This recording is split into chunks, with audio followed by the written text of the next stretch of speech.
그분의 확성기다. C.S. 루이스, 당신은 지금 조용한 전환기를 살아가고 있는 것처럼 느껴본 적이 있나요?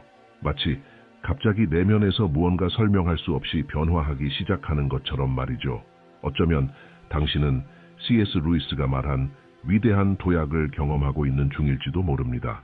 하나님께서 조용히 우리를 새로운 차원으로 끌어올리시는 영적 순간 말이죠. 인간의 눈에는 보이지 않을 수 있지만 영혼 깊숙이 느껴지는 변화입니다. 이 영상에서는 하나님께서 우리를 새로운 차원으로 이끄신다는 것이 무엇을 의미하는지 함께 나누어 보려 합니다. 우리가 말하는 것은 물질적인 성공, 명성이나 인간적인 성취가 아니라 진정한 영적 성장입니다. 하나님의 은혜가 우리를 그리스도의 형상으로 빚어가시는 내면의 변화입니다. 성경 전반에 걸쳐 우리는 하나의 패턴을 봅니다. 하나님은 결코 자신의 자녀들이 정체된 상태로 머무는 것을 허락하지 않으십니다. 그분은 항상 우리를 더 높은 곳으로 부르시고 성숙해지도록 낡은 것을 버리고 새로운 것을 입도록 이끄십니다. 그분께서 우리에게 한 걸음 나아가라고 초대하실 때 그것은 종종 불편하고 믿음을 요구하지만 말로 다 할 수 없는 영적인 보상을 가져옵니다. 아마도 최근 며칠 동안 당신은 싸움이나 의심을 겪었거나 마음속 깊은 불편함을 느꼈을지도 모릅니다. 마치 무언가가 곧 일어날 것 같은 느낌 말이죠. 그 불안은 어쩌면 하나님께서 당신을 움직이고 계신 신호일 수 있습니다. 어쩌면 주님께서 당신에게 더 깊은 신뢰를 요구하시거나 오래된 습관을 버리도록 혹은 성령의 눈으로 당신의 삶을 바라보도록 부르고 계신지도 모릅니다. 좋은 소식은 이 도약은 당신의 힘에 달린 것이 아니라 당신 안에서 역사하시는 하나님의 은혜에 달려 있다는 것입니다. 당신에게 필요한 것은 오직 그분의 음성에 민감하고 기꺼이 순종하려는 마음뿐입니다. C.S. 루이스는 이것을 깊이 이해했습니다. 그의 글에서 그는 끊임없이 우리에게 상기시킵니다. 기독교는 단순히 더 나은 사람이 되려는 것이 아니라 우리 안에서 그리스도의 생명으로 변형되는 것입니다. 그것은 피상적인 개선이 아니라 진정한 영적 상승입니다. 당신 자신을 리모델링 중인 집이라고 상상해 보세요. 처음에는 하나님께서 누수를 고치고 벽을 칠하고 작은 수정을 하십니다. 모든 것이 이해가 됩니다. 하지만 갑자기 그분은 벽을 허물고 구조를 바꾸고 예상치 못한 공간을 만드십니다. 그러면 당신은 묻습니다. 주님, 지금 무슨 일이 일어나고 있는 건가요? 그분은 새로운 거처를 짓고 계신 것입니다. 당신을 그분의 임재와 영광으로 가득한 존재로 변화시키고 계십니다. 당신이 상상조차 하지 못했던 모습으로. 이것이 바로 위대한 도약입니다. 당신의 영적 삶이 새로운 계절로 들어가고 있음을 깨닫게 되는 순간입니다. 성장의 계절, 목적의 계절, 하나님과의 친밀함이 깊어지는 계절입니다. 당신의 마음을 준비하세요. 이것은 단순한 메시지가 아닙니다. 하나님께서 당신을 더 깊은 믿음과 헌신으로 부르시는 신적 초대입니다. 그리고 만약 이 말씀이 이미 당신의 마음에 닿고 있다면 당신에게 한 가지 제안을 드립니다. 지금 이 채널에 구독하세요. 매일 하나님의 말씀을 통해 당신의 영혼을 강하게 하고 영을 새롭게 하는 메시지를 받아보실 수 있습니다. 우리 함께 믿음, 지식, 은혜 안에서 자라갑시다. 하나님은 당신의 마음에 계시할 것이 많습니다. 그리고 이것은 그 여정의 첫 걸음일 뿐입니다. 의지의 항복, 하나님께 높이 들림받기 위한 첫 걸음. C.S. 루이스는 이렇게 말한 적이 있습니다. 완전히 하나님께 자신을 내어드리는 것만이 유일한 가치 있는 일이다. 그 외의 모든 것은 불가피한 것을 미루는 것일 뿐이다. 우리가 하나님께서 우리를 새로운 차원으로 이끄신다고 말할 때 그 출발점은 바로 이겁니다. 깊고 진실하며 조건 없는 항복입니다. 루이스는 기독교적 변화를 시작하게 하는 것이 노력이나 의지가 아니라 바로 내어 맡김이라는 것을 깨달았습니다. 힘이 아니라 믿음에서 시작된다는 것을요. 우리 중 많은 사람들은 영적으로 성장하길 원하고 하나님께서 우리 삶에 새로운 일을 행하시길 바라며 우리가 위로 올라가고 있다는 것을 느끼고 싶어 합니다. 하지만 하나님의 나라에서 위로 향하는 길은 먼저 아래로 내려가는 길이라는 것을 종종 간과합니다. 자존심을 내려놓고 고집을 꺾고 내가 내 인생을 가장 잘 안다는 생각을 포기하는 것입니다. 그리고 이것은 생각보다 훨씬 어렵습니다. 항복은 신뢰를 요구합니다. 그리고 신뢰는 당신이 당신 자신을 맡기는 분이 누구인지 알아야만 가능합니다. 루이스는 종종 이렇게 말했습니다. 믿음의 가장 큰 적은 의심이 아니라 교만이라고요.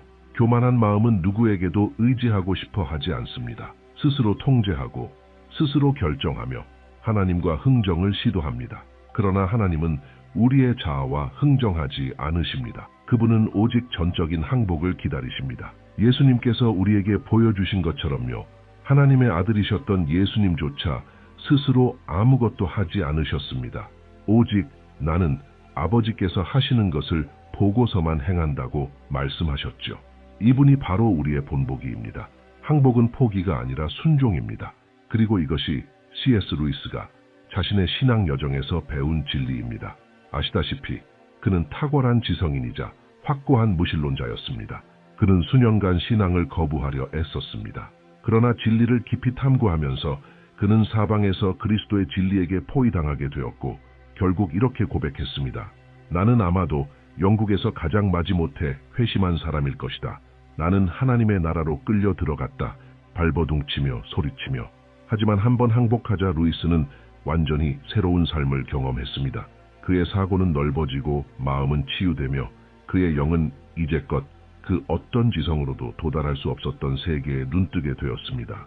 영적 위대한 도약은 이렇게 시작됩니다. 당신이 마침내 하나님의 뜻이 당신의 뜻보다 낫다는 것을 받아들일 때 하나님의 길은 더 높고 그분은 당신이 보지 못하는 것을 보신다는 사실을 믿을 때입니다. 처음엔 어려울 수 있습니다.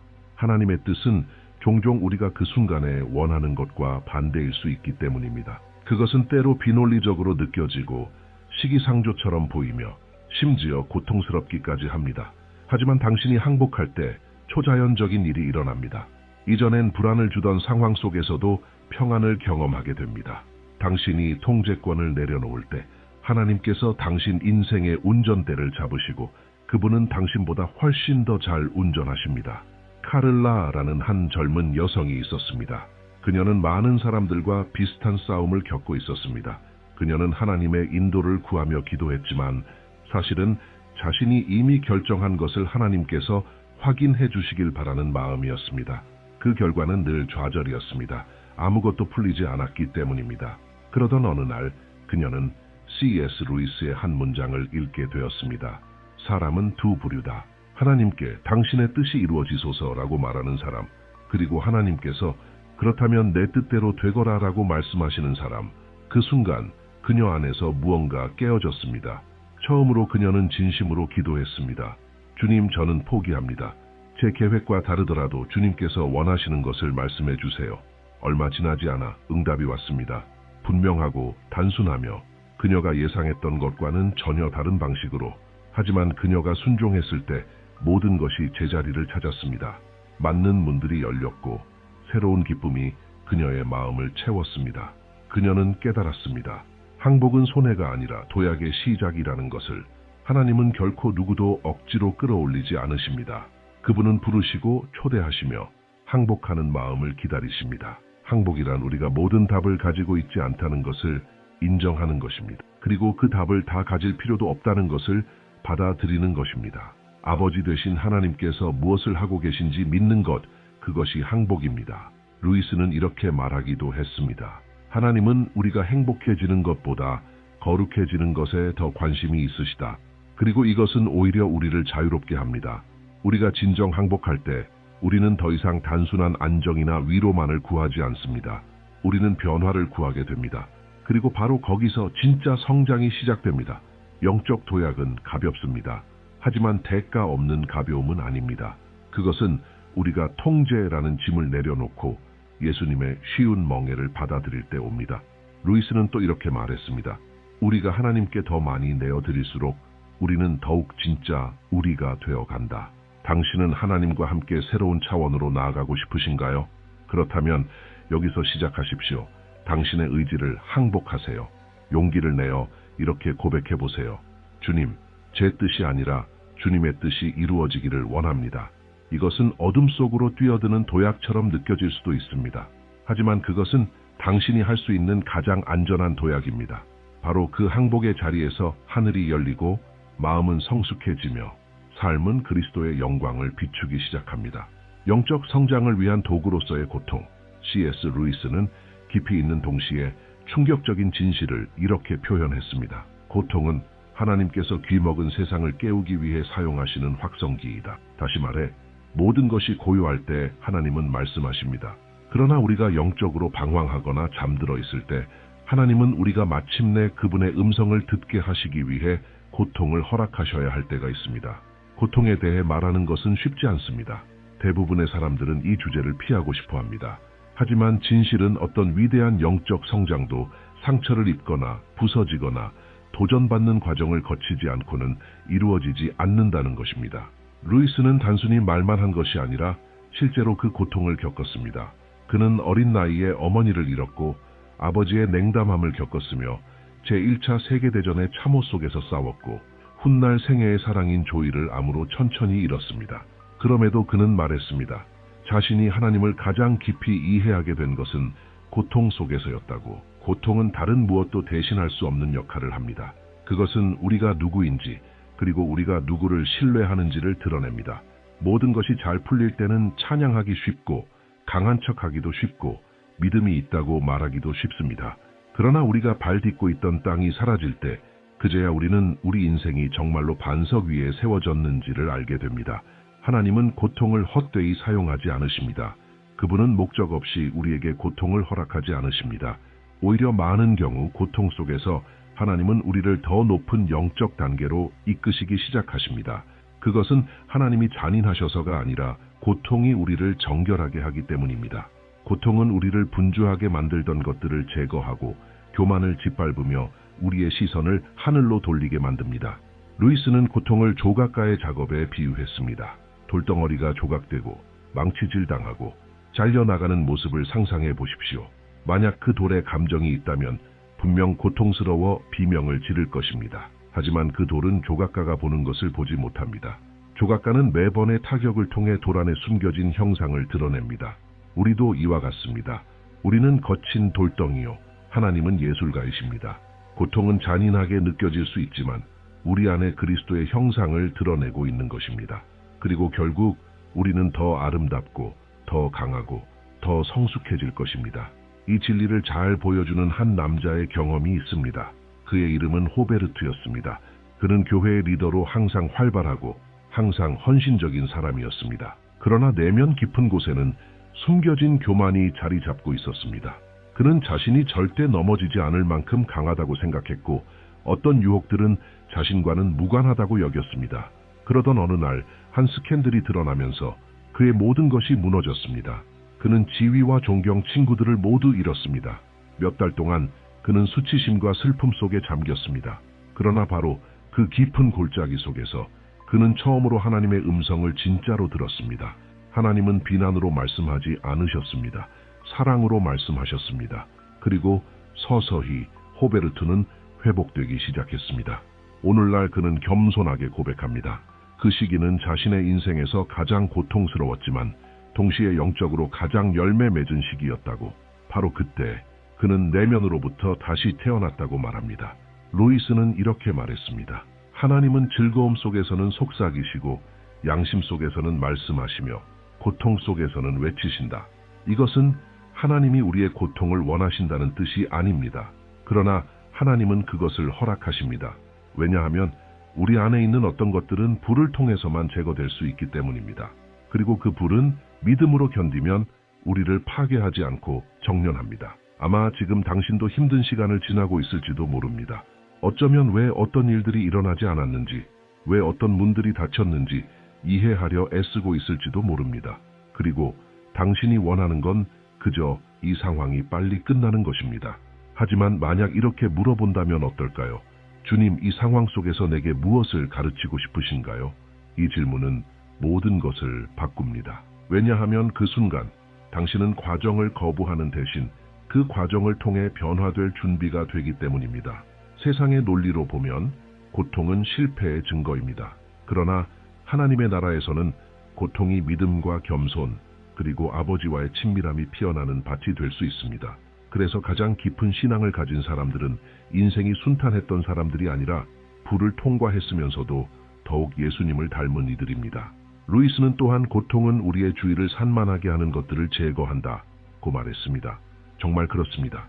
모든 것이 잘 될 때는 우리는 쉽게 바쁨과 계획, 온갖 분주한 일들에 묻혀 하나님을 놓치게 됩니다. 그러나 고통이 찾아오면 세상이 느려지고 우리의 우선순위가 바뀌며 마음이 다시 하나님께로 향하게 됩니다. 기계적으로가 아니라 진심으로. 하나님은 당신의 고통을 새로운 영적 단계로 이끄는 다리로 사용하실 수 있습니다. 눈물을 씨앗으로, 광야를 동산으로, 상처를 승리의 흔적으로 바꾸실 수 있습니다. 그러나 그 시작은 고통이 버림받음의 증거가 아니라 하나님의 영광이 더욱 강하게 드러날 수 있는 무대가 될 수 있음을 깨닫는 데 있습니다. 그러니 지금 당신이 어려운 시간을 지나고 있다면 루이스가 지혜롭게 말한 이 말을 기억하세요. 고통은 반드시 응답받기를 원한다. 하나님은 우리가 그분의 말씀을 들을 때까지 계속해서 말씀하신다. 그리고 우리가 진심으로 그분의 음성을 듣게 될 때 우리는 결코 예전의 우리로 돌아가지 않습니다. 바로 그 자리에서 하나님은 우리를 들어 올리십니다. 고통에도 불구하고가 아니라 고통을 통해서 말입니다. 성품의 변화. 하나님은 당신이 되어가는 사람에 더 관심이 있으십니다. C.S. 루이스의 가장 인상 깊은 가르침 중 하나는 기독교는 단순히 착한 사람이 되는 것이 아니라 그리스도의 형상으로 변화되는 것이라는 점입니다. 그의 책 순전한 기독교에서 그는 이렇게 설명합니다. 하나님은 단순히 우리를 조금 더 나은 사람으로 개선하려 하시는 것이 아닙니다. 그분은 우리를 완전히 새롭게 하길 원하시며 예수님의 성품을 닮도록 빚어가십니다. 루이스는 이렇게 썼습니다. 하나님은 단순히 예의범절을 가르치려는 것이 아니라 반역적인 피조물을 순종하는 자녀로 변화시키기를 원하신다. 이 말은 매우 중요한 진리를 드러냅니다. 하나님이 우리를 더 높은 차원으로 이끄실 때 그분은 우리의 편안함보다 성품에 더 관심을 두십니다. 왜냐하면 성품이 바로 그 높음 속에서도 우리를 지탱해 줄 수 있기 때문입니다. 하나님은 단순히 우리가 올라가길 원하시는 것이 아니라 그 자리에 굳건히 서 있길 바라십니다. 그리고 그것은 단단한 기초 없이는 불가능합니다. 문제는 많은 사람들이 축복과 성장을 혼동한다는 것입니다. 좋은 직장을 얻었다든지 사역에서 인정받는다든지 여러 문이 열리는 일을 겪으면 하나님께서 자신을 들어 올리신다고 생각합니다. 그러나 성품이 따라오지 않는다면 그 모든 것은 결국 무너지고 말 것입니다. 하나님은 선물을 주실 수는 있지만 먼저 그 선물을 겸손과 정직, 사랑으로 감당할 수 있는 사람이 되길 원하십니다. 이러한 내면의 변화는 아주 작은 부분에서부터 시작됩니다. 당신이 칭찬받지 못할 때 어떻게 반응하는지, 부당한 대우를 받을 때 어떻게 행동하는지, 아무도 당신의 수고를 보지 않을 때 어떤 태도를 갖는지, 바로 그런 숨겨진 순간들 속에서 하나님은 가장 깊이 일하십니다. 루이스는 말했습니다. 진정한 성품은 아무도 볼 사람이 없을 때 드러난다고. 아무에게도 잘 보일 필요가 없을 때, 아무에게도 인정받을 일이 없을 때, 그때가 진짜입니다. 그리고 바로 그런 환경 속에서 하나님은 우리 안에서 가장 큰 성장을 이끌어내십니다. 하나님은 우리 자신이 부딪히는 상황들을 허락하십니다.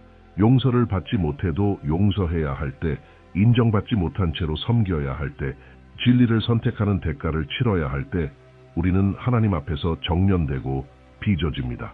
그런 순간들은 1000번의 설교보다도 우리를 더 깊이 변화시킵니다. 안드레의 이야기는 이 진리를 명확하게 보여줍니다. 그는 재능 있는 젊은 기독교 음악가였고 많은 교회와 행사에서 연주 요청을 받을 만큼 인정받고 있었습니다. 겉으로 보기엔 이미 높은 수준에 오른 것처럼 보였습니다. 그러나 그의 내면에는 교만, 허영, 그리고 박수갈채에 대한 갈망이 자리하고 있었습니다. 그러던 어느 날 하나님께서 문들을 닫기 시작하셨습니다. 초청이 줄어들고 SNS 팔로워 수도 더 이상 늘지 않았으며 그는 잊혀진 것 같은 느낌에 깊은 좌절을 느꼈습니다.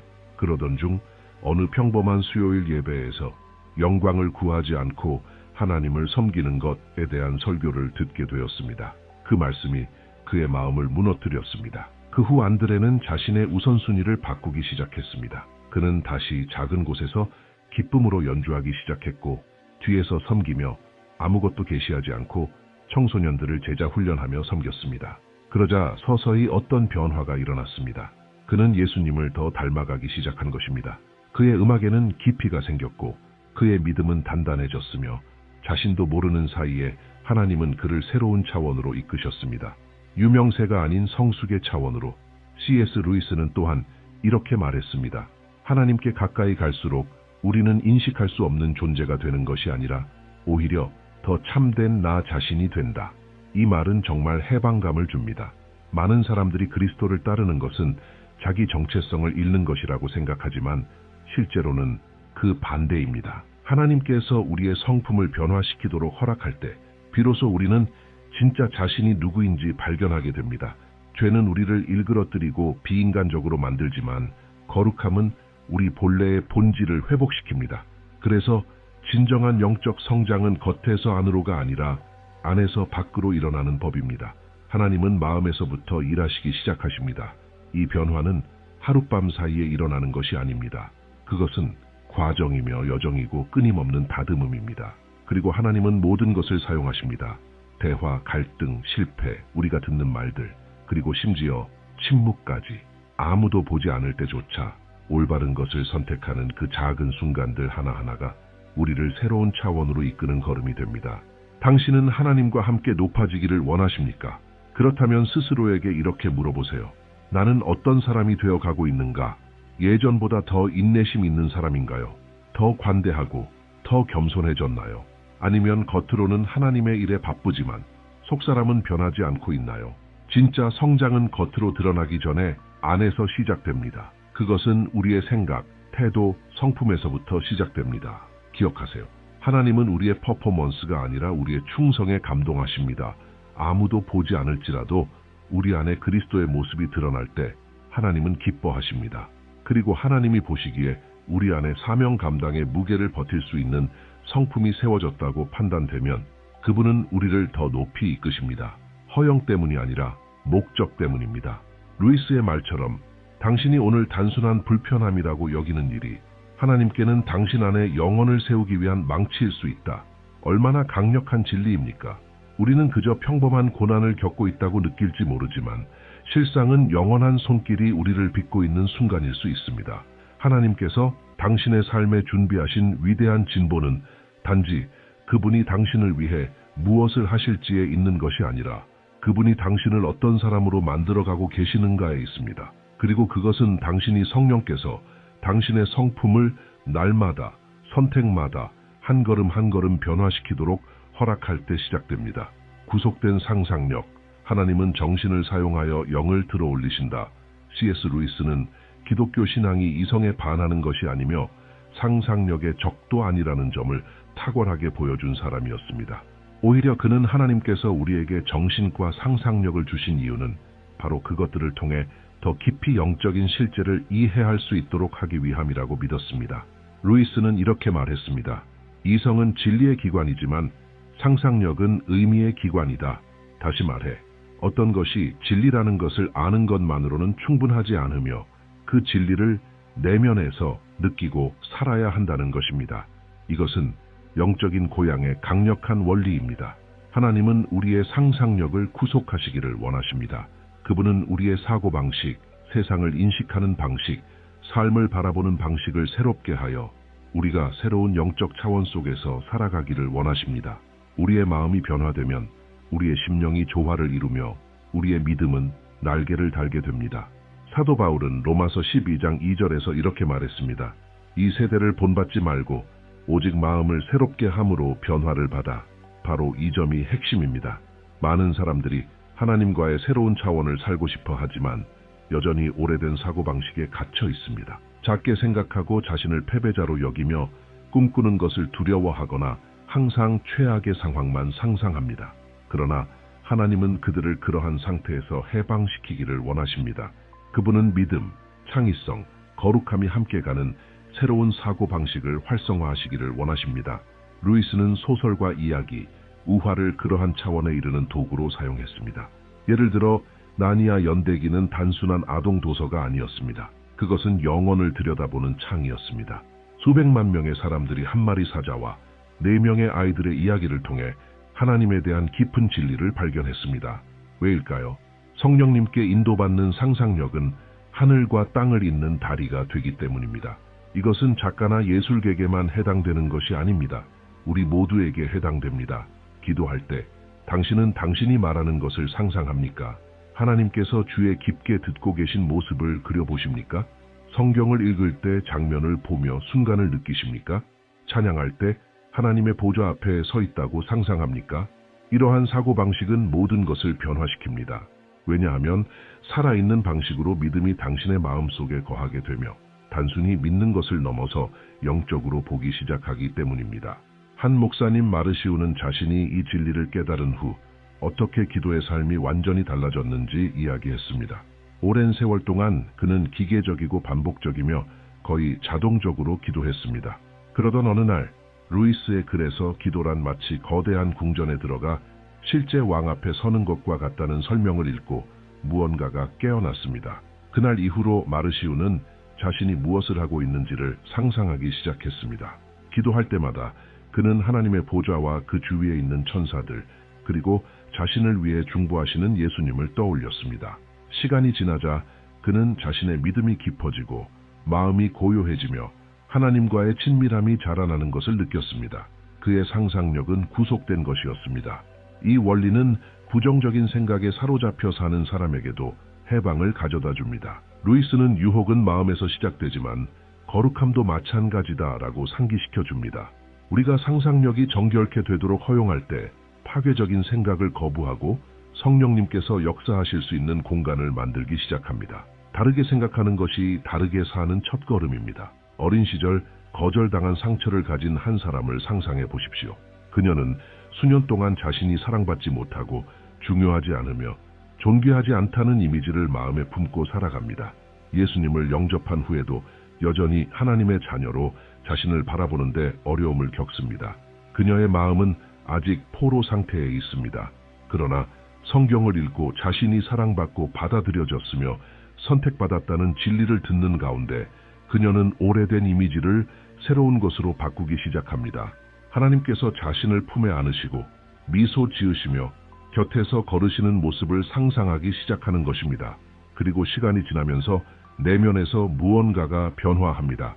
그녀는 단순히 자신이 사랑받는다고 믿는 것을 넘어서 자신이 사랑받는 존재로 보게 됩니다. 이것이야말로 참된 해방입니다. 루이스는 하나님께서 단지 우리의 행동만이 아니라 모든 것을 인식하는 방식을 변화시키기를 원하신다는 것을 알고 있었습니다. 성숙한 그리스도인은 상상력이 치유된 사람입니다. 그는 단지 영적 진리를 아는 것에 그치지 않고 그것을 느끼고 그 무게를 인식하며 마치 하늘에 있는 것처럼 이 땅에서 살아갑니다. 이것이 바로 그리스도의 마음이며 하나님께서 우리 안에 이루기를 원하시는 것입니다. 영적 고향은 우리가 하늘의 사고방식으로 생각하기 시작할 때 일어납니다.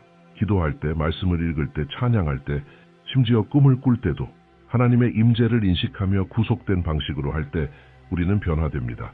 루이스는 이렇게 썼습니다. 나는 기독교를 믿습니다. 해가 떴다는 것을 믿는 것처럼 단지 그것을 보기 때문이 아니라 그것을 통해 모든 것을 보기 때문입니다. 이것이 믿음으로 변화된 시야입니다. 그리고 하나님께서 당신에게 주기를 원하시는 것이 바로 이것입니다. 하나님과 함께 높이 올라가기를 원하십니까? 그렇다면 먼저 그분께 당신의 마음을 새롭게 해달라고 구하십시오. 성령께서 당신의 상상력을 정결하게 하시도록 맡기십시오. 하나님께서 당신이 그분의 약속을 실제처럼 보고 성경을 진리로 살며 하나님이 당신을 위해 꾸시는 꿈을 함께 꾸도록 도와주시기를 구하십시오. 왜냐하면 마음이 하나님께 열릴 때 그 다음에는 심령이 따르고 영은 높이 올라가기 때문입니다. 참된 교제, 하나님은 관계를 통해 우리를 들어올리신다. C.S. 루이스는 기독교 삶에서 관계의 중요성에 대해 아주 명확한 이해를 가지고 있었습니다. 그는 진정한 우정이 하나님의 사랑을 경험하는 가장 순수한 방식 중 하나라고 믿었습니다. 그의 책, 4가지, 사랑에서 그는 이렇게 말합니다. 진정한 우정은 한 사람이 다른 사람에게 말할 때 태어납니다. 뭐라고? 너도 그래? 나만 그런 줄 알았는데?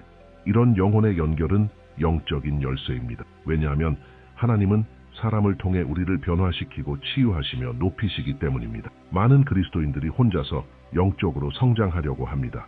누구에게도 의지하지 않고 마음을 열지 않고 신뢰하지 않으려 하며 홀로 전진하려고 합니다. 그러나 진실은 하나님의 나라는 관계적이라는 것입니다.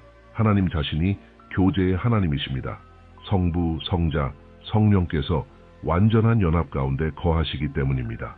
우리가 하나님의 형상대로 지음받았다면 우리 또한 교제를 위해 창조된 것입니다. 루이스는 자신의 우정들을 깊이 소중히 여겼습니다. 특히 반지의 제왕의 저자 J.R.R. 톨킨과 다른 잉클링스 모임의 멤버들과 함께 정기적으로 만나 대화하고 공부하고 글을 쓰며 기도했습니다.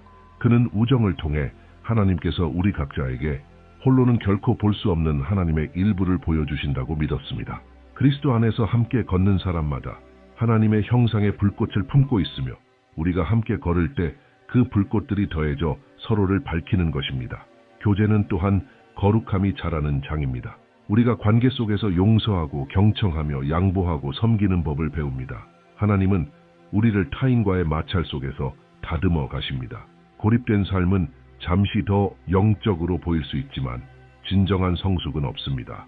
왜냐하면 보이지 않는 하나님을 사랑한다는 우리의 말은 보이는 형제를 사랑하는 삶 속에서 시험되기 때문입니다. 이에 대한 실제적인 예로 마리사와 헬레나의 이야기가 있습니다. 두 사람은 교회 제자훈련 모임에서 처음 만났고 곧 서로 성격이 아주 다르다는 것을 알게 되었습니다. 마리사는 실용적이고 직설적이며 다소 냉정한 사람이었습니다. 헬레나는 감성적이고 꿈꾸는 듯한 예민한 성격이었습니다. 처음에는 충돌이 많았고 모임을 그만둘까 고민하기도 했습니다. 하지만 시간이 지나면서 놀라운 변화가 일어났습니다. 그들은 함께 기도하기 시작했습니다. 하나님 앞에서 자신을 드러내는 가운데 서로에게도 마음을 열기 시작했습니다. 아픔과 이야기, 상처를 나누며 서로 다른 겉모습 뒤에 공통점이 많다는 것을 알게 되었습니다. 우정은 점점 자라났고 지금은 자매처럼 가까운 사이가 되었습니다. 그리고 두 사람 모두 고백합니다. 바로 이 관계가 자신들의 영적 성장을 도왔노라고. 왜냐하면 그들은 함께 사랑하는 법, 은혜로 충고하는 법, 잘못을 고백하고 하나 되어 걷는 법을 배웠기 때문입니다. 바로 이러한 관계 속에서 하나님께서 자신을 나타내십니다. 예수님께서는 두세 사람이 내 이름으로 모인 곳에는 나도 그들 중에 있느니라. 마태복음 18:20라고 말씀하셨습니다. 이 약속은 단순한 영적 임재의 문제가 아니라 성장의 열쇠입니다. 하나님께서 우리 가운데 행하시는 일들은 종종 우리가 혼자 있을 때는 결코 경험하지 못하는 것들입니다. 루이스는 또한 우리가 하나님을 얼마나 사랑하는지는 종종 우리가 친구들을 어떻게 대하는지에서 드러난다고 말했습니다. 사실 나를 잘 대해주는 사람에게 친절하게 대하는 것은 어렵지 않습니다. 하지만 진정한 교제 속에서는 차이, 좌절, 도전들을 다루는 법을 배웁니다. 그리고 그 속에서 우리는 성장합니다. 그리스도의 성품에 더 가까이 다가갑니다. 흔히 저지르는 실수는 완벽한 사람을 찾아 함께 걷고자 하는 것입니다. 하지만 그런 사람은 존재하지 않습니다. 존재하는 것은 성장하기를 원하는 불완전한 사람들입니다. 기독교적 교제는 쉬운 관계가 아니라 사랑에 대한 헌신으로 이루어집니다. 하나님은 관계 속의 어려움조차 사용하셔서 우리에게 겸손과 인내, 그리고 은혜를 가르치십니다. 하나님과 더 높은 차원으로 나아가기를 원하십니까? 그렇다면 건강한 영적 관계에 투자하기 시작하십시오. 누군가와 함께 기도하십시오. 소그룹에 참여하십시오. 믿음 안에서 성숙한 사람들에게 조언을 구하십시오. 함께 걸어가십시오. 성경에 대해 이야기 나누십시오. 다른 이들과 함께 섬기십시오. 실수했을 때는 용서를 구하고 상처받았을 때는 용서하십시오. 바로 이런 교제의 환경에서 믿음은 깊은 뿌리를 내립니다. 루이스는 우정을 하나님께서 주신 가장 큰 축복 중 하나라고 믿었습니다. 단순히 삶을 더 즐겁게 하기 위한 것이 아니라 거룩함을 가능하게 하기 위해서입니다. 우리는 오랫동안 혼자서 걸어갈 수 없습니다. 의심이 밀려올 때 진리를 상기시켜줄 누군가가 필요합니다. 넘어졌을 때 우리를 일으켜 세워줄 사람이 필요합니다. 그리고 종종 영적인 고향은 바로 그런 순간에 일어납니다. 당신이 연약함 속에 있을 때 형제나 자매가 손을 내밀며 말합니다. 같이 가자. 그것은 단순한 영감이 아니라 교제를 통한 변혁입니다. 그러므로 당신이 하나님께 더 높은 차원을 위해 기도하고 있다면 하나님께서 당신 주위에 두신 사람들에게 주목하십시오.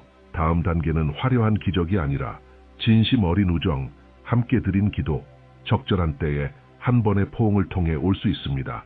이 여정의 끝에 도달했지만 사실 이것은 하나님께서 당신 삶에서 이루고자 하시는 일의 시작일 뿐입니다.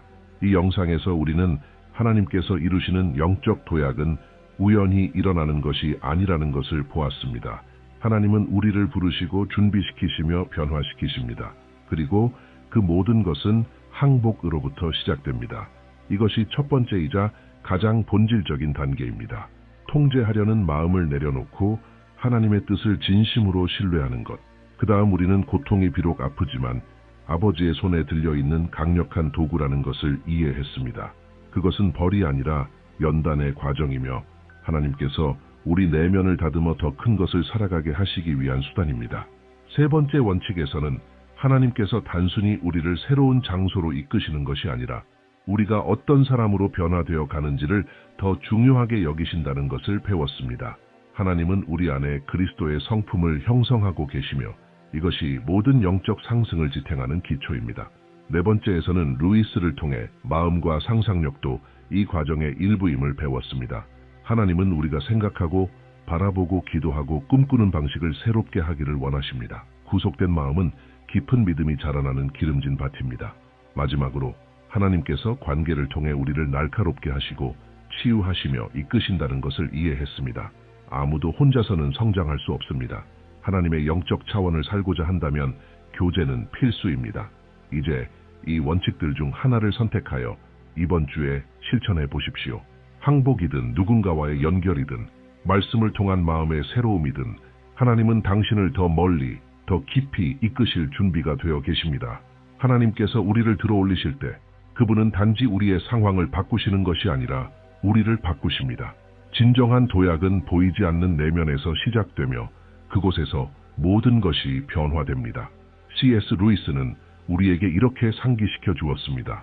하나님은 우리를 위해 영원한 것을 짓고 계신다. 지금은 단순한 수리처럼 보일지라도. 그리고 말씀에 이렇게 기록되어 있습니다. 의인의 길은 마치 동틀 때의 빛 같아서 점점 더 밝아져 완전한 날이 되느니라. 잠언 4:8. 작은 시작을 무시하지 마십시오. 하나님을 향한 한 걸음 한 걸음이 하늘을 향한 전진입니다. 이제 당신에게 한 가지 권유를 드립니다. 댓글로 하나님께서 오늘 이 영상을 통해 당신에게 말씀하신 한 문장을 나누어 보세요. 당신의 한마디가 오늘 누군가에게 꼭 필요한 위로가 될 수 있습니다. 아직 채널에 구독하지 않으셨다면 지금이 기회입니다. 매일 하나님의 말씀으로 당신을 세워드리고 하나님과 더 가까워질 수 있도록 돕는 메시지를 계속 받아보실 수 있습니다. 그리고 곧 이 화면에 다음 영상이 나타날 거예요. 그 영상은 삼킬 자를 찾고 있습니다. 베드로전서 5장 8절. 이 성경의 경고는 우리의 마음에 긴급한 알림처럼 울려 퍼집니다. 이것은 단순한 시적인 비유가 아니라 많은 이들이 무시하는 영적 현실을 생생하게 일깨워 줍니다. 우리의 영혼의 원수는 잠들지 않습니다. 그는 지켜보고 연구하며 속삭이고 우리를 하나님의 목적에서 멀어지게 하려는 미묘한 함정을 꾸밉니다. 그리고 가장 위험한 점은 이것을 조용하고 은밀하며 평범함으로 위장하여 행한다는 것입니다. 혹시 하나님과 동행하고 있음에도 불구하고 왜 때로는 주변 모든 것이 무너져 내리는 것처럼 느껴지는지 생각해 본 적이 있습니까? 왜 그리스도께 더 가까이 가고 싶은 순간에 낙심, 의심, 방해 같은 감정이 갑자기 밀려오는 것일까요? 그 답은 에덴 동산 때부터 하나님의 선택받은 자들을 빗나가게 하려고 마귀가 사용해온 숨겨진 전략에 있을 수 있습니다. 그리고 그 전략은 오늘날에도 여전히 비극적인 효율성을 발휘하고 있습니다. 기독교 작가 C.S. 루이스는 그의 탁월한 작품인 스크루테이프의 편지에서 잘 드러나지 않지만 매우 효과적인 영적 계략들을 드러냅니다. 이 책은 픽션이지만 마귀가 하나님의 나라에 속한 자들을 혼란스럽게 하고 약하게 만드는 방식을 보여주며 깊은 영적 진리를 전달합니다. 이 영상에서는 종종 신앙이 깊은 사람들조차 눈치채지 못하는 마귀의 숨겨진 5가지 전략을 살펴볼 것입니다. 그리고 사도 바울이 왜 사탄의 계략을 알지 못하는 자가 되지 말라 고린도후서 2:1고 권면했는지 깨닫게 될 것입니다. 그러나 이 영상은 두려움에 관한 것이 아닙니다. 오히려 영적 각성, 분별력, 그리고 믿음의 강화를 위한 것입니다. 마귀의 전술을 인식할 때 우리는 하나님의 전신갑주를 입고 에베소서 6:1 굳게 맞설 수 있게 됩니다. 여기서 나누는 내용은 여러분이 영적 싸움을 바라보는 관점을 완전히 바꿀 수도 있습니다. C.S. 루이스는 많은 이들이 보고 싶어 하지 않는 진리를 놀라운 지혜로 써냈습니다. 그러나 진리는 우리를 자유롭게 합니다. 그리고 우리가 어둠을 그리스도의 빛 가운데 드러낼 때 그것은 힘을 잃게 됩니다. 그러므로 여기서 다룰 각 전략마다 그것을 이길 수 있는 성경적 해답을 함께 제시할 것입니다. 이 영상에까지 오신 것은 결코 우연이 아닙니다. 하나님께서는 여러분의 삶에 부르심을 두고 계십니다. 그리고 여러분이 이 내용을 듣고자 하는 마음 자체가 성령께서 여러분을 분별력과 영적 성숙으로 인도하고 계신다는 증거입니다. 우리가 한 걸음씩 나아갈 때마다 여러분의 영적 시야가 넓어질 것입니다. 이 영상을 끝까지 보시면 단순히 원수의 전략을 아는 것에서 그치지 않고 그 전략에 맞서 굳게 서서 하나님의 영원한 목적을 향해 나아갈 준비가 되어 있을 것입니다. 첫 번째로 드러난 원리를 살펴보기 전에 특별한 초대를 드리고자 합니다. 만약 여러분이 계속해서 믿음을 세워주고 분별력을 더하며 마음을 새롭게 하는 메시지를 받고 싶다면 지금 바로 채널을 구독해 주십시오. 이것은 하나님의 말씀과 연결되어 매일 하나님께서 여러분의 마음에 말씀하시도록 하는 간단하지만 강력한 방법입니다. 구독 버튼을 누르고 알림종을 켜두세요. 나중으로 미루지 마십시오. 전략 1. 일상으로 위장된 분산. C.S. 루이스는 스크루테이프의 편지에서 강력한 경고를 전합니다. 지옥은 우리를 큰 무기로 공격할 필요가 없습니다. 작은 것으로도 우리를 묶어둘 수 있다면 충분합니다. 원수가 가장 좋아하는 전술 중 하나는 우리의 생활 리듬을 이용하는 것입니다. 일상을 보이지 않는 감옥으로 바꾸어 겉으로는 모든 것이 정상처럼 보이지만 서서히 영혼이 무뎌지게 만드는 것입니다. 사탄은 삼지창을 들고 큰 유혹으로 나타나지 않습니다. 때로 그는 그저 우리가 너무 바쁘다는 생각만 심어주면 됩니다. 그는 우리의 일정을 가득 채우되 영혼은 비우는 데에 능숙합니다. 그리고 더 위험한 점은 이 모든 과정이 죄책감도 소란도 없이 우리가 하나님께서 멀어지고 있다는 사실조차 모르게 진행된다는 것입니다. 이것이 어떻게 일어나는지 예를 들어 보겠습니다. 파울라는 믿음이 충만한 청년이었습니다. 하나님을 찬양하는 것을 사랑했고 매일 경건의 시간을 가지며 교회 청년부 활동에도 열심히 참여했습니다. 그러나 시간이 지나면서 삶이 점점 바빠졌습니다. 새로운 직장, 대학, 대학원 과정까지 하나하나의 새로운 책임들은 모두 합리적으로 보였습니다. 어쨌든 미래를 준비하고 있었기 때문입니다. 그러나 조금씩 파울라는 하나님과의 시간을 긴급한 활동들로 대체하기 시작했습니다. 아침 기도는 열쇠를 잡으며 서둘러 말하는 주님 모든 것에 감사드립니다로 변했고 성경 읽기는 인스타그램에서 본 한 구절로 대체되었습니다. 예배 참석도 다음 해로 미루기 시작했습니다. 그녀는 여전히 하나님을 사랑한다고 말했고 실제로도 사랑했습니다. 그러나 그 불은 더 이상 예전처럼 타오르지 않았습니다. 찬양은 마음을 울리지 않았고 기도할 때면 마치 바람에게 말하는 것처럼 느껴졌습니다. 파울라는 영적으로 산만해져 있었고 그것이 언제 시작됐는지도 깨닫지 못했습니다. 바로 이것이 마귀가 일하는 방식입니다. 그는 여러분이 좋은 일들로 바쁘게 사는 것에는 아무런 불만이 없습니다. 단 그 좋은 일들이 하나님께서 채우셔야 할 자리를 대신 차지하기만 하면 됩니다. 그는 본질을 피상적인 것들로 덮어버려 여러분을 분산시킵니다. 예수님은 이미 마르다와 마리아의 집을 방문하셨을 때 이 점에 대해 경고하셨습니다. 마르다는 이 일 저 일을 하느라 분주히 뛰어다녔지만 마리아는 단순히 예수님의 발 앞에 앉아 그분의 음성을 들었습니다. 그리고 예수님이 뭐라고 하셨습니까? 마르다야 마르다야 네가 많은 일로 염려하고 근심하나 몇 가지만 혹은 한 가지만 필요하니라. 누가복음 14실 42. 마리아는 영원한 것을 선택했고 마르다는 시급한 것에 묶였습니다. 마귀는 우리가 항상 뛰어다니며 살기를 좋아합니다. 왜냐하면 우리가 뛰어다니기 시작하면 하나님의 음성을 듣지 못하고 분별하지 못하며 자동 조종 모드로 살아가기 때문입니다. 그리고 자동 조종 모드로 사는 것은 바로 마귀가 원하는 모습입니다. 겉으로는 작동하는 것처럼 보이지만 속은 꺼져 있는 그리스도인.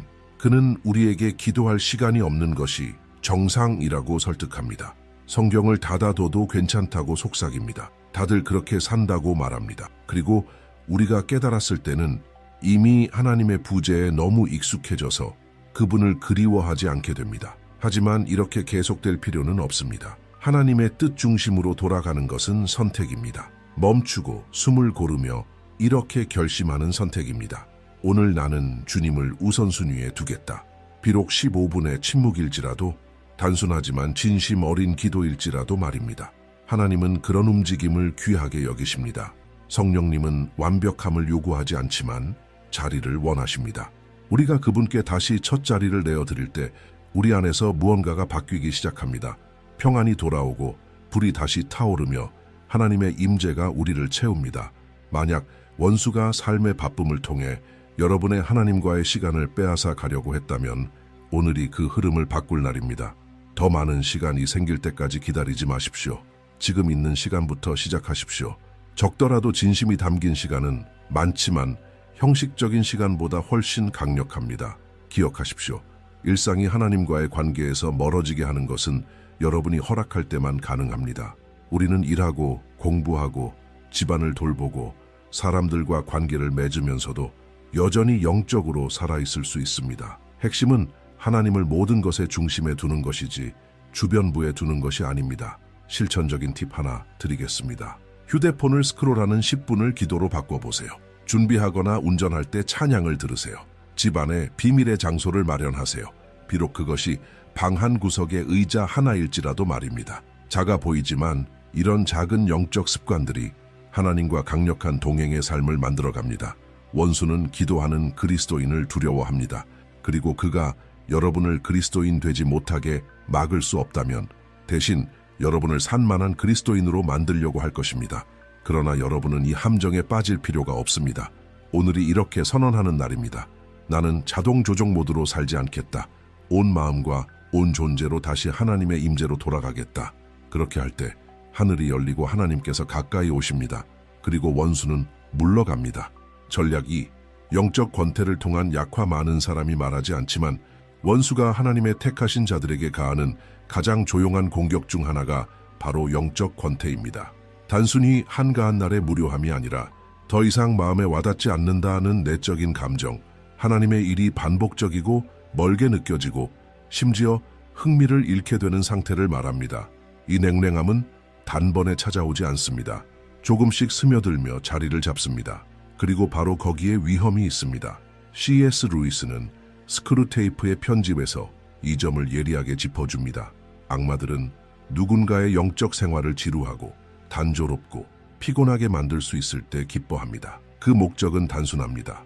그리스도인이 믿음에 익숙해져서 그것의 가치를 잃게 만드는 것입니다. 기도가 기계적인 의무가 되고 성경 읽기가 단순한 숙제가 되며 찬양이 배경음악에 불과해지는 순간 무언가 중요한 것을 잃어버린 것입니다. 원수는 여러분의 믿음을 대놓고 무너뜨릴 필요가 없습니다. 그냥 잠재우면 됩니다. 하나님의 임재의 빛을 흐리게 하여 열정도 갈망도 영적인 갈증도 없는 상태로 만드는 것만으로 충분합니다. 그것은 대화도 애정도 없는 관계와 같습니다. 여전히 올바른 말을 하더라도 마음은 이미 떠나 있는 관계 말입니다. 더 무서운 점은 이런 상태에 있는 그리스도인은 겉으로는 여전히 신실해 보인다는 것입니다. 모임에 참석하고 성경 구절을 알고 할렐루야를 외치지만 속은 이미 비어 있습니다. 성경은 이것을 경건의 모양은 있으나 그 능력을 부인하는 것, 디모데후서 3:5이라 부릅니다. 이 전략이 효과적인 이유는 편안하기 때문입니다. 영적 권태는 맞서 싸울 필요도 없고 충격도 주지 않으며 아프지도 않습니다. 그저 천천히 영혼을 하나님에게서 멀어지게 만들 뿐입니다. 결국 그리스도인은 더 이상 하나님을 구하지 않고 성장하지 않으며 회개하지 않게 됩니다. 그리고 그 순간 원수는 미소 짓습니다. 구조를 무너뜨리지 않고도 본질을 빼앗았기 때문입니다. 이것의 전형적인 예는 오래 신앙생활을 해온 많은 그리스도인들에게서 발견됩니다. 예를 들어 아나는 수년째 교회에 다니는 믿음의 여인입니다. 한때 선교사로 셀 모임 리더로 섬겼고 하나님과 함께한 수많은 강력한 순간들을 경험했습니다. 그러나 지금의 아나는 예배 시간에 교회 의자에 앉아 찬송가를 부르고 설교를 들은 뒤 들어올 때와 똑같은 마음으로 집으로 돌아갑니다. 더 이상 불이 타오르지 않습니다. 찬양 중에 흘리던 눈물도 말랐습니다. 한때 영혼을 뒤흔들던 메시지가 이제는 늘 똑같은 것처럼 들립니다. 아나는 죄에 빠진 것이 아닙니다. 단지 빛을 잃었을 뿐입니다. 그녀의 믿음은 한때의 추억이 되어버렸습니다. 의무적으로 기도하고 기대 없이 성경을 읽으며 스스로 이렇게 말합니다. 원래 나이 들면 이렇게 되는 거야. 믿음이 성숙해진 거지. 그러나 실제로 일어난 일은 영적 잠이었습니다. 누군가가 이 문제를 지적하면 아나는 이렇게 대답하며 불편해할지도 모릅니다. 그래도 나는 여전히 믿음을 지키고 있어요. 매주 주일마다 예배에 빠지지 않잖아요. 맞습니다. 하지만 마음은 멀리 떠나 있습니다. 원수는 그녀의 열정을 꺼뜨렸고 이것은 많은 사람이 생각하는 것보다 훨씬 심각합니다. 물론 기독교 신앙이 항상 뜨거운 감정만으로 유지되는 것은 아닙니다. 아무것도 느껴지지 않는 날도 있습니다. 그러나 광야 속에서 인내하는 것과 영적 냉랭함 속에서 평생을 살며 괜찮다고 생각하는 것은 전혀 다른 문제입니다. 성령님은 우리가 그분을 향한 갈망을 잃어버릴 때 슬퍼하십니다. 더 이상 찾지 않고 쏟아붓지 않으며 새로운 것을 기대하지 않을 때 말입니다. 하지만 좋은 소식이 있습니다. 영적 권태는 깨뜨릴 수 있습니다. 그리고 그 시작은 대부분 정직한 결단에서 비롯됩니다. 나는 하나님으로부터 마음이 멀어졌음을 인정합니다. 다시 불타오르기를 원합니다. 하나님은 상한 마음을 멸시하지 않으십니다. 오히려 진심으로 찾는 자에게 응답하십니다. 예레미야 29장 13절에 이렇게 기록되어 있습니다. 너희가 전심으로 나를 찾고 찾으면 나를 만나리라. 그분이 원하시는 것은 우리의 온 마음입니다. 이 상태에서 벗어나기 위해서는 하나님께 나아가는 방식을 바꿔야 할 때가 많습니다.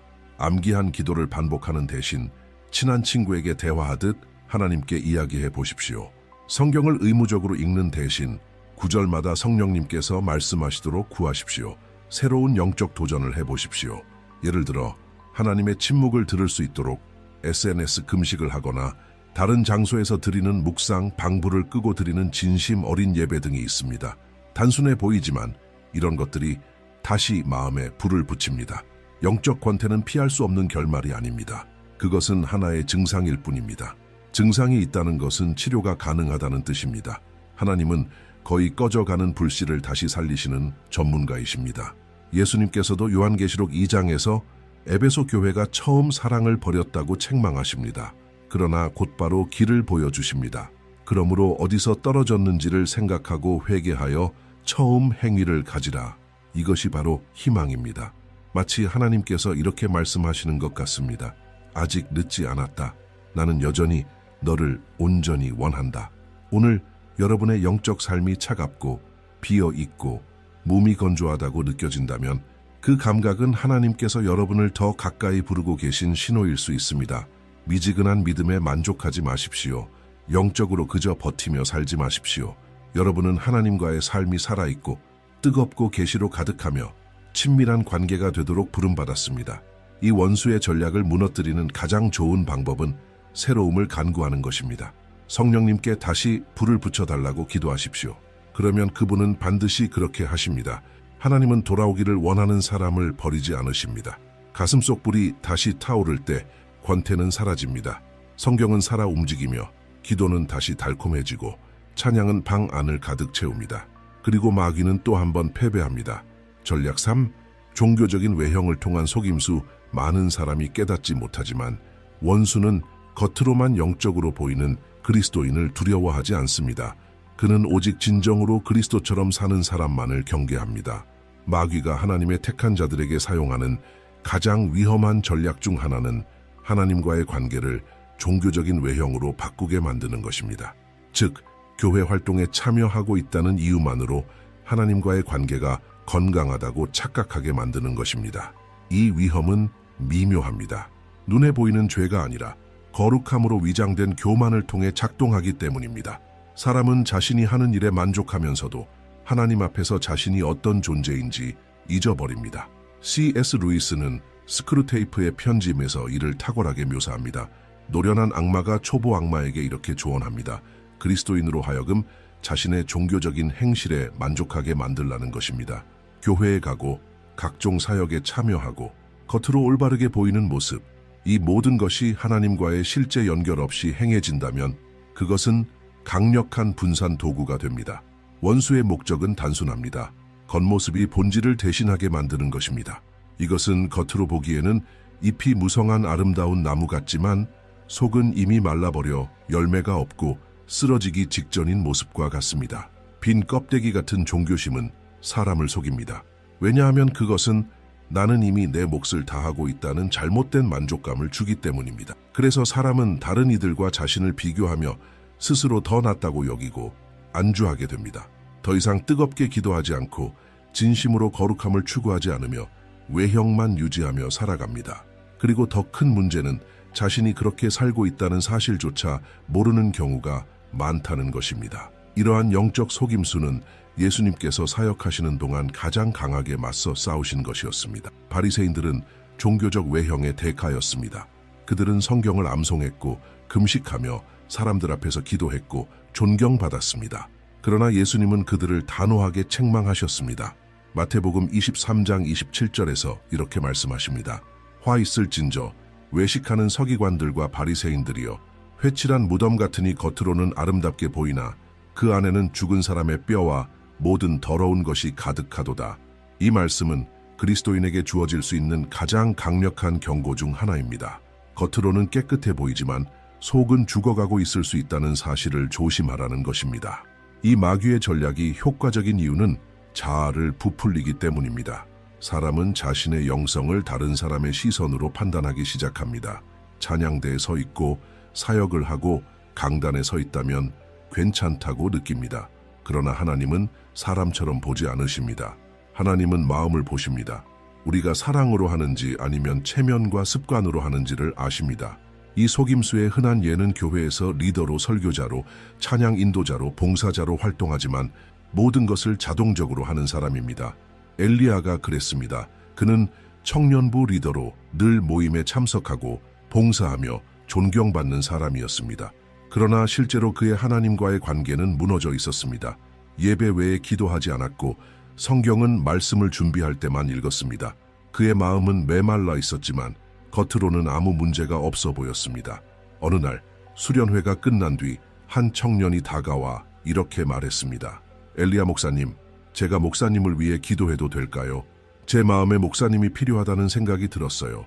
그 말에 그는 무너져 울음을 터뜨렸습니다. 자신이 외형만 유지하며 살아왔음을 알았기 때문입니다. 그는 주님의 일을 하느라 너무 바빴지만 정작 주님 자신을 잊고 있었습니다. 그리고 이런 경우는 생각보다 훨씬 흔합니다. 종교심의 가장 큰 문제는 회개의 필요성을 깨닫지 못하게 만든다는 것입니다. 사람이 많이 하고 있으니 괜찮다고 믿는 순간 자신을 살피지 않습니다. 더 이상 마음을 찢지 않고 더 이상 하나님께 전적으로 의지하지 않습니다. 바로 그 틈을 원수가 노립니다. 그는 그리스도인이 은혜보다 자신의 행위에 더 의지할 때를 좋아합니다. 진실은 이렇습니다. 하나님은 결코 단순히 종교적인 백성을 원하신 적이 없습니다. 하나님은 친밀한 자녀를 원하십니다. 관계를 원하시고 진실함을 원하십니다. 하나님은 영혼 없는 수많은 종교 활동보다 상하고 진실한 마음을 더 기뻐하십니다. 다윗이 시편 51편 17절에서 이렇게 고백한 것처럼 말입니다. 하나님께서 구하시는 제사는 상한 심령이라. 하나님이여 상하고 통회하는 마음을 주께서 멸시하지 아니하시리이다. 그렇다면 어떻게 이 함정을 이길 수 있을까요? 첫걸음은 정직한 질문에서 시작됩니다. 내가 오늘 하는 일은 하나님을 사랑해서인가? 아니면 이미지를 지키기 위해서인가? 이 질문이 진리를 향한 문을 엽니다. 때로는 모든 활동을 멈추고 기본으로 돌아가야 할 때가 있습니다. 진심 어린 기도, 개인적인 금식, 의무가 아닌 갈망으로 드리는 말씀 묵상, 골방으로 들어가 문을 닫고 이렇게 고백하는 것입니다. 주님, 제 안의 모든 영적 허영을 깨끗하게 하소서. 외형이 아닌 본질을 다시 회복하게 하소서. 실제로는 도움을 요청하는 것도 필요합니다. 마음을 열어 자신의 영적 냉랭함을 고백하고 중보 기도를 부탁할 수 있는 사람을 두는 것입니다. 때로는 단순히 저 영적으로 지금 좋지 않습니다 라고 말하는 것만으로도 자유를 향한 첫걸음이 됩니다. 하나님은 교만한 자를 대적하시지만 겸손한 자에게 은혜를 주십니다. 종교심은 악한 날에 여러분을 지켜주지 못합니다. 이미지는 시험 앞에서 무너집니다. 오직 아버지와 마음이 온전히 일치된 사람만이 폭풍 속에서도 굳게 설 수 있습니다.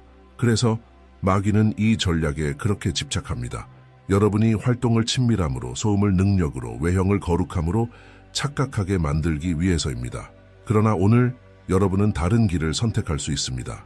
퍼포먼스가 아닌 진실함으로 다시 제단 앞에 나아갈 수 있습니다. 우리가 항복하고 종교적 허영을 벗어 던질 때 하나님께서 은혜로 임하십니다. 그리고 외형뿐이던 삶이 진짜 생명으로 변합니다. 그분의 임재가 돌아오고 마음이 부드러워지고 믿음이 새로워집니다. 그 순간 원수는 또 한 번 패배합니다. 왜냐하면 하나님이 찾으시는 것은 다른 사람 눈에 완벽한 종이 아니라 그분 눈에 진실한 아들이기 때문입니다. 전략 4. 그리스도 안에서의 정체성을 의심하게 만들기. 마귀가 하나님의 자녀들에게 사용하는 가장 오래되고도 효과적인 무기 중 하나가 바로 의심입니다. 그러나 아무 의심이 아니라 정체성을 갉아먹는 의심입니다. 영혼 깊은 곳에서 속삭이는 것입니다. 너 정말 하나님이 택하신 자 맞아? 하나님이 여전히 너를 사랑하실까? 그분이 여전히 너를 위한 계획을 갖고 계실까? 원수는 바로 이렇게 움직입니다. 그는 여러분을 파괴할 필요가 없습니다. 여러분이 그리스도 안에서 누구인지 잊게 만드는 것만으로도 충분합니다. C.S. 루이스는 스크루테이프의 편지에서 악마들의 전술 중 하나가 그리스도인 안에 지속적인 불안감을 심는 것임을 보여줍니다. 그들은 만약 한 사람이 하나님 앞에서의 자신의 위치를 의심하게 된다면 그 사람은 연약하고 혼란스럽고 쉽게 조종당하는 존재가 된다는 것을 잘 알고 있습니다. 그리스도 안에서의 정체성은 우리의 영적 승리의 기초입니다. 그리스도인이 자신이 누구인지 알지 못하면 어떤 비난의 바람이 불어와도 금세 무너집니다. 처음부터 늘 이런 방식이었습니다. 에덴 동산에서 뱀은 칼로 하와를 공격하지 않았습니다. 대신 이렇게 의심을 던졌습니다. 하나님이 참으로 그렇게 말씀하셨느냐? 창세기 3:1. 그리고 수많은 세월이 지난 후 광야에서 예수님께도 똑같은 전략을 썼습니다. 네가 하나님의 아들이거든. 예수는 마태복음 4:3. 목적은 언제나 동일했습니다. 하나님께서 이미 마침표를 찍으신 자리에 물음표를 집어넣는 것. 이 의심은 여러 모습으로 나타날 수 있습니다. 오래된 죄에 대한 죄책감, 다른 사람과의 비교, 어린 시절 들었던 상처 주는 말, 혹은 우리를 깊이 흔들었던 개인적인 실패 등입니다. 마귀는 이런 모든 상황을 잡아내어 마음속 화살로 바꿔 쏩니다. 그리고 이렇게 속삭입니다. 넌 자격 없어. 넌 충분히 강하지 않아. 하나님은 이미 너를 포기하셨다. 마르쿠스는 이런 일이 어떻게 일어나는지를 보여주는 좋은 예입니다. 몇 년 전 회심한 그는 한때 하나님과 뜨겁게 동행했습니다. 금식하고 기도하며 열정적으로 복음을 전했습니다. 그러나 어느 순간 큰 유혹에 넘어졌습니다. 죄책감이 그를 짓눌렀고 비록 용서를 구했지만 그는 교회에서 맡던 책임들을 하나둘 내려놓았습니다. 누군가 이유를 물으면 이렇게 말했습니다. 아직 준비가 안 됐어요. 다른 사람들이 더 준비돼 있어요. 그러나 그의 마음속 깊은 곳에는 아물지 않은 상처와 거짓된 확신이 있었습니다. 그는 하나님께 불합격 판정을 받았다고 믿고 있었던 것입니다. 세월이 흘러 마르쿠스는 여전히 예배에 참석했지만 더 이상 자신을 하나님의 선택받은 자로 여기지 않았습니다. 그는 모든 것을 망쳤다고 생각했습니다. 마귀는 그를 교회 밖으로 내몰지 않았습니다. 대신 그가 교회 안에 머물면서도 스스로를 제외된 자, 부끄러운 자, 부족한 자로 여기게 만들었습니다. 이것이야말로 지옥이 거두는 가장 은밀한 승리 중 하나입니다. 사람이 믿음을 떠나는 것이 아니라 믿음 안에 있으면서도 자신이 소속되지 않았다고 느끼게 하는 것. 하지만 하나님의 진리는 완전히 다릅니다. 로마서 8장 1절은 이렇게 선언합니다. 그러므로 이제 그리스도 예수 안에 있는 자에게는 결코 정죄함이 없나니. 이것은 우리의 정체성이 우리의 성과에 달린 것이 아니라 하나님의 은혜에 달려 있다는 뜻입니다. 우리는 하나님께 입양된 자녀입니다. 하나님의 아들, 딸입니다. 그리고 아버지는 자녀가 실수했다고 해서 버리지 않으십니다. 대신 그분은 훈계하시고 회복시키시고 다시 세우십니다. 마귀가 이 진리를 우리의 마음에서 지우려고 하는 이유는 자신의 정체성에 확신 있는 그리스도인이야말로 지옥의 실질적인 위협이 되기 때문입니다. 우리가 그리스도 안에서 누구인지 깨달을 때, 용서받고 씻기고 능력받고 성령으로 충만한 자임을 알 때 우리는 권세 있는 기도를 하게 되고 담대히 행동하며 유혹 앞에서 단호히 설 수 있습니다. 그리고 이것이야말로 마귀가 우리의 삶에서 누리려던 지배를 산산히 깨뜨립니다. 그러므로 오늘 여러분이 넌 더 이상 자격 없어. 하나님이 너에게 실증 나셨어. 네 부르심은 끝났어. 라는 목소리를 듣고 있다면 분명히 하십시오. 그것은 성령님의 음성이 아닙니다.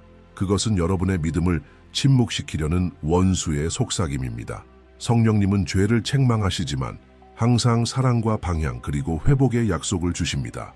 반대로 마귀는 비난하고 모욕하며 여러분을 과거에 묶어두려고 합니다. 이 전략을 이기는 길은 마음을 새롭게 하는 것에서 시작됩니다. 감정이 아니라 말씀을 다시 믿어야 합니다. 에베소서 1장 4, 5절은 우리가 세상 기초를 세우기 전에 이미 그리스도를 통해 하나님의 자녀로 예정되었다고 선언합니다. 이것은 실수나 힘든 시기로 변하지 않습니다. 하나님의 선택은 우리가 한 일이 아니라 그분이 이미 이루신 일에 기초합니다. 또한 매일 자신에 대한 진리를 선포해야 합니다. 거절감이 밀려올 때는 나는 하나님의 사랑받는 자녀다 라고 말하십시오. 마귀가 너는 약하다 라고 속삭일 때는 내게 능력 주시는 자 안에서 내가 모든 것을 할 수 있다 라고 선포하십시오. 실패가 너무 많다고 느껴질 때는 여호와의 인자와 긍휼이 아침마다 새롭도다 라고 외치십시오. 입술이 잊어버린 마음의 말씀을 다시 새기는 것입니다. 실천적인 방법 중 하나는 정체성에 관한 성경 구절을 기록해두고 큰 소리로 읽는 것입니다. 성경 속에 거울 옆에 휴대폰 배경에 두십시오. 마귀는 거짓으로 일합니다. 그를 이길 수 있는 유일한 방법은 진리입니다. 예수님께서 광야에서 사탄을 이기신 방법도 말씀으로 자신이 누구인지와 아버지께서 말씀하신 것을 재확인하신 것이었습니다. 여러분은 부르심받은 자, 구별된 자, 사랑받은 자, 용서받은 자, 능력받은 자, 선택된 자입니다. 그것은 여러분이 자격이 있어서가 아니라 하나님께서 그렇게 결정하셨기 때문입니다. 원수는 혼란을 주려고 하겠지만 여러분은 세상이 말하는 존재도 과거의 실수가 말하는 존재도 아닙니다. 여러분은 하나님께서 말씀하신 바로 그 존재입니다. 그리고 하나님은 이렇게 말씀하십니다. 너는 내 것이라. 전략 5. 상처와 감정을 이용해 쓰라림을 심다. 수많은 원수의 전술 가운데 아마도 이것이 가장 조용하면서도 파괴적인 방법일 것입니다. 마음의 상처와 아픔을 이용해 하나님의 택하신 자들의 영혼에 쓰라림을 심는 것입니다. 마귀는 상한 마음이 더 연약하고 더 충동적이며 무엇보다 하나님과 멀어지기 쉽다는 것을 잘 압니다. 그리고 그는 서두르지 않습니다. 오늘은 작은 서운함을 심고 그것이 원망으로 자라도록 두며 시간이 지나면 그 고통을 쓴 뿌리로 변하게 만듭니다. 그러면 그것은 영적 성장을 가로막는 내면의 감옥이 됩니다. 이 전략이 강력한 이유는 실제의 고통을 먹고 자란다는 것입니다. 이것은 상상 속 유혹이 아니라 가장 아픈 지점을 정확히 찌르는 공격입니다. 누군가가 우리에게 퍼부은 저주의 말, 배신, 교회 안에서 당한 부당한 일, 사랑하고 신뢰했던 사람에게 받은 실망 같은 것들 말입니다. 마귀는 이런 상처들을 이용해 이렇게 속삭입니다. 넌 이런 대우받을 사람이 아니야. 다시는 아무도 믿지 마. 용서하지 마. 널 상하게 한 사람은 반드시 대가를 치러야 해. 우리가 이런 생각을 품기 시작하면 마음 주위의 벽을 쌓게 됩니다. 그런데 문제는 이 벽이 우리를 지켜주지 않는다는 것입니다. 오히려 우리를 고립시킵니다. 사람들과 멀어지게 하고 교제에서 멀어지게 하고 결국 하나님과도 멀어지게 합니다. 성령님의 임재는 쓴 마음 속에 머물 수 없습니다. 히브리서 12장 15절은 이렇게 경고합니다. 너희는 하나님의 은혜에 이르지 못하는 자가 없도록 하고 또 쓴 뿌리가 나서 괴롭게 하여 많은 사람이 이로 말미암아 더럽게 되지 않게 하라. 즉 쓴 뿌리가 들어오면 고통받는 건 나 혼자가 아니라 그 영향이 주변 모든 사람에게 퍼진다는 것입니다. 클라우디아가 그 예입니다. 그녀는 교회에서 여성 사역 리더로 하나님을 향한 열심이 가득한 사람이었습니다. 그러나 어느 어려운 시기에 그녀가 믿고 의지하던 사람이 공개적으로 그녀를 비난했습니다. 상황은 건강하게 해결되지 않았고 클라우디아는 모든 것을 마음속에 간직했습니다. 겉으로는 계속 섬겼지만 시간이 지날수록 웃음이 사라졌습니다. 더 이상 적극적으로 참여하고 싶지 않았고 사람들을 보면 언젠가 저들도 날 배신할 거야 라고 생각했습니다. 누군가 용서에 대해 말하면 그녀는 겉으로는 들었지만 속으로는 이렇게 생각했습니다. 저 사람들은 내가 뭘 겪었는지 몰라. 가장 안타까운 건 클라우디아가 여전히 하나님을 사랑했다는 점입니다. 하지만 그녀의 영혼은 상했고 쓴 마음이 하늘과 그녀 사이의 벽이 되었습니다. 기도는 식었고 찬양은 빛을 잃었고 예전에는 생명을 주던 것들이 더 이상 힘을 주지 못했습니다. 원수는 죄나 이단으로 그녀를 무너뜨린 것이 아니라 치유되지 않은 상처 하나로 그렇게 만든 것입니다. 그리고 이런 일은 교회 안에서도, 가정 안에서도, 리더들 사이에서도 매일 벌어집니다. 다루지 않은 상처는 독이 되고 그 독은 영혼을 마비시킵니다. 그러나 희망이 있습니다. 하나님은 상한 마음을 멸시하지 않으십니다. 오히려 아무도 고칠 수 없는 상처를 치유하시는 전문가이십니다. 시편 147편 3절은 이렇게 말합니다. 그가 마음이 상한 자를 고치시며 그들의 상처를 싸매시는도다. 치유의 길은 용서를 선택하는 것에서 시작됩니다. 이것은 상대방이 옳았다거나 아프지 않았다는 의미가 아닙니다. 단지 그 고통이 더 이상 나를 지배하지 못하게 하겠다는 결단입니다. 용서는 상대방을 자유롭게 하는 것이면서 동시에 자신을 자유롭게 하는 것입니다. 그것은 잊어버린다는 뜻이 아니라 매일 그 상처의 무게를 더 이상 짊어지지 않기로 선택하는 것입니다. 또한 하나님이 의로우심을 신뢰하는 것이기도 합니다. 하나님은 모든 것을 보시고 모든 것을 아시며 때가 되면 반드시 공의를 이루십니다. 이 과정을 돕는 실제적인 방법 중 하나는 여러분을 상하게 한 사람에게 편지를 쓰는 것입니다. 그 편지를 실제로 전달할 필요는 없습니다. 그저 마음속 모든 감정과 아픔을 글로 쏟아내고 그 다음 이렇게 기도하십시오. 주님, 저는 이 사람을 놓아드리기로 선택합니다. 제 마음을 치유해 주옵소서.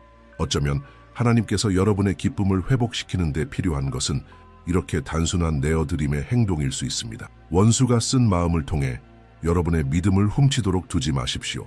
그것은 결코 가치 있는 일이 아닙니다. 오늘 여러분이 내리는 용서의 결정이 영적 삶을 열어주는 열쇠가 될 수 있습니다. 이전에 무거움이었던 것이 이제는 간증이 되고 고통이었던 것이 하나님 안에서 힘으로 변합니다. 원수는 여러분이 상처 입었어도 사랑을 택하고 이해받지 못해도 용서하며 여전히 굳게 서는 순간 패배합니다. 그때 드러나는 것은 여러분의 삶을 다스리는 것이 상처가 아니라 성령님이라는 사실입니다. 이 영상에서 우리는 원수가 하나님의 택한 자들을 무너뜨리기 위해 사용하는 5가지 숨겨진 전략을 살펴보았습니다. 일상으로 위장된 분산 영적 권태로 영혼을 식히는 것 본질 없는 종교심, 그리스도 안에서의 정체성을 흔드는 의심, 치유되지 않은 상처로 인한 쓴뿌리, 이 모든 영역에서 마귀는 은밀하게 역사하며 우리를 하나님 임재에서 조금씩 멀어지게 하려 합니다. 직접적인 공격이 아니라 마음과 생각과 믿음을 서서히 약화시키는 조용한 함정을 사용합니다. 그러나 좋은 소식이 있습니다. 우리가 이 전략들을 식별할 때 우리는 저항하고 승리할 수 있습니다. 하나님의 말씀은 우리를 무장시키고 성령님은 우리를 강하게 하시며 하나님의 은혜는 우리를 완전히 회복시키십니다. 우리는 얽매이거나 혼란스럽거나 멀어진 상태로 살 필요가 없습니다. 오늘 바로 그리스도 안에서 다시 자리매김하며 이렇게 선포할 수 있습니다. 나는 참되고 기쁘며 하나님의 임재로 충만한 믿음을 살기로 선택한다. 이제 여러분의 삶 속에서 도전으로 느껴지는 이 5가지 전략 중 하나를 선택해 보십시오. 이번 한 주 동안 믿음과 기도 그리고 구체적인 행동으로 그것을 정면으로 맞서십시오. 그러면 하나님께서 오랫동안 멈춰있던 여러분 안의 것들을 다시 움직이시는 것을 보게 될 것입니다. 기억하십시오. 원수는 시도할 수 있지만 결코 여러분의 삶의 마지막 말을 할 수 없습니다. 여러분을 택하신 분은 하나님이시고 여러분을 붙드시는 분은 그분의 은혜입니다. 여러분이 연약하다고 느낄 때조차 주님은 여러분을 강한 자로 보십니다. 모든 것이 어둡게 느껴질 때에도 그리스도의 빛은 여전히 여러분 안에서 빛나고 있습니다. 세상에 있는 이보다 너희 안에 계신 이가 더 크시니라. 요한일서 4:4. 여러분은 사랑받는 자, 부르심받은 자, 지키심받는 자입니다. 굳게 서십시오. 그리고 잊지 마십시오. 그리스도 안에 거하는 자는 결코 패배하지 않습니다. 이제 댓글로 나누어 주십시오. 오늘 5가지 전략 중 어떤 것이 여러분 마음에 가장 깊이 와 닿았습니까? 여러분의 경험이나 이 영상을 보고 내린 결단을 적어주세요. 여러분의 한마디가 지금 같은 싸움을 하고 있는 누군가의 삶에 큰 힘이 될 수 있습니다. 아직 채널을 구독하지 않으셨다면 지금 구독 버튼을 누르고 알림종을 켜두세요. 그렇게 하면 앞으로도 여러분의 믿음 여정을 세워줄 메시지를 계속 받을 수 있습니다. 그리고 잊지 마세요. 다음 영상이 이미 화면에